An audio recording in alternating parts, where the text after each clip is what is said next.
It's no secret that obesity is a growing epidemic in our country. For our children, about a third of our kids are overweight or obese. Some predict that this generation will have a shorter life expectancy than their parents.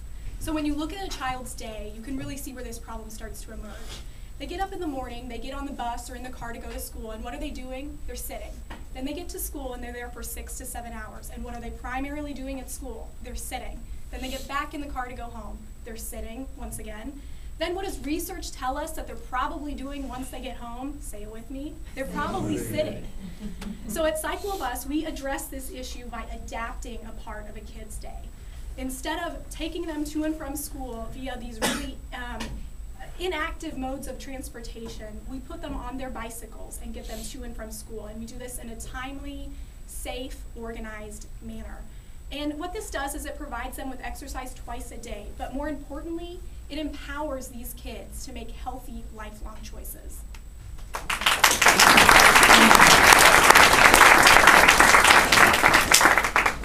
You had a great pitch. It was really good. Yeah, so I mean, you know, the biggest thing about entrepreneurism is bringing it, right, and bringing the passion. And so I'll echo that. That was just an awesome pitch, and I totally agree. The obesity factor is definitely something that needs to be jumped on. What, like, as far as just the execution, Yeah. Getting these kids on the bikes and giving them to school and back, it seems like there's a lot of logistical wrangling. There's a lot of logistical stuff to work out, and that's what our pilot is going to start small. But how it will work is we see it being modeled just like a traditional school bus. So it would pick kids up and drop kids off at various stops along a route, just like a school bus would.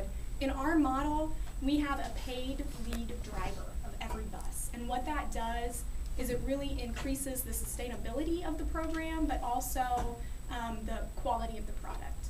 So we would be working with, sorry. I'm sorry. No. So as a mother of an 8-year-old who would be somebody that uses this program, in AISD, if you're under 2 miles near your school, you cannot take the bus. You have to bike or ride. Right. So you're looking at kids that are over 2 miles from their school. Yeah. So what if, I'm not sure, I'm probably 7 miles. I would want her biking 7 miles to and from. Yeah, that's a good point. Our market is the kids that reside within that 2-mile radius. And what statistics say is about 62% of kids live within 2 miles of their home. And so, but they're not riding the bus. They can't. Right. They're so driving. they would be people that we would be recruiting to be on the bicycle school bus.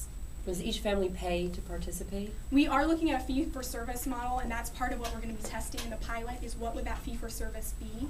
We're a nonprofit, so there is huge potential for donors and corporate sponsors. The cycling community really wants to give back. They're a highly invested community, but we are going to be testing the fee-for-service.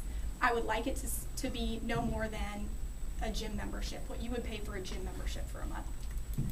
Thank you, Emily. Thank you.